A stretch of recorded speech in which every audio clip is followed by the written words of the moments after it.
इसमें जो टैग किया है, उस टैग के पीछे से भी कुछ कहानी निकल कर सामने आती है यहाँ पर, जितना मुझे लग रहा है।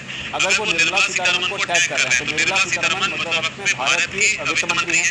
जो वीडियो उन्होंने पोस्ट किया है उसमें उसमें नेपाल के वित्त मंत्री को दौड़ा कर पीटा जा रहा है। प्रधानमंत्री को टैग किया है, चलो ठीक है, वो राष्ट्राध्यक्ष हैं, यहाँ के प्रधानमंत्री हैं, लेकिन निर्मला सीतारमण को कहीं ना कहीं यहाँ पर जो संजय राउत हैं वो एक मैसेज देने की कोशिश शायद इस ट्वीट के जरिए कर रहे हैं। हाँ, और इसी पर एक यूजर है, उन्होंने ये भी सवाल पूछा कि क्या ये धमकी है, क्या ये षड्यंत्र है या फिर आपकी चेतावनी है। और उन्होंने कहा कि वैसे आपको एक बात पता होनी चाहिए कि तुम लोग जो सपना देख रहे हो वो भारत में पूरा नहीं होने वाला। चुनाव नहीं जीत पा रहे तो कैसे भी करके सत्ता में आने के हथकंडे अपनाने से बाज आ जाओ, तुम्हारे लिए देश को नहीं जलाया जा सकता। और एक और यूजर ने लिखा कि भारत को क्या आपने श्रीलंका समझा है, कोई आंख उठाकर तो देखे, लंका जला डालेंगे।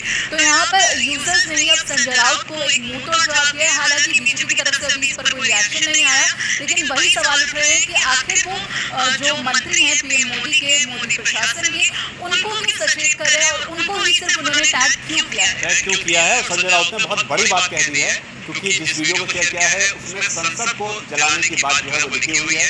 निर्मला सीतारमण को वो टैग कर रहे हैं, तो वित्त मंत्री को जो पीटा जा रहा है उसको वो निर्मला सीतारमण से जोड़ने की कोशिश कर रहे हैं। और ऐसे वक्त में जब भारत से जुड़े हुए तमाम जो देश हैं, जैसे श्रीलंका हो गया, इसके अलावा बांग्लादेश हो गया और अब नेपाल हो गया, उससे पहले अफगानिस्तान भी था, पाकिस्तान में जो हालात है। और बड़ी खबर साथी ये भी है कि जो जेल है उसे प्रदर्शनकारियों ने तोड़ दिया है, सैकड़ों कैदी जो है वो जेल से फरार हो गए। तो ये भी लगातार अपडेट निकल कर सामने है। इसके अलावा जो गौतम बुद्ध एयरपोर्ट है उसे भी प्रदर्शनकारियों ने आग के हवाले कर दिया। यानी कि जो प्रदर्शन है वो लगातार उग्र होता जा रहा है। माना जा रहा था कि जब इस्तीफा दे दिया जाएगा प्रधानमंत्री की ओर से, उसके बाद मुमकिन है कि मांगे पूरी होने के बाद में नेपाल की जो जलने का जो सिलसिला है वो शायद थम जाएगा, लेकिन बावजूद इसके हालात अभी भी पूरी तरीके से बेकाबू बने हुए हैं।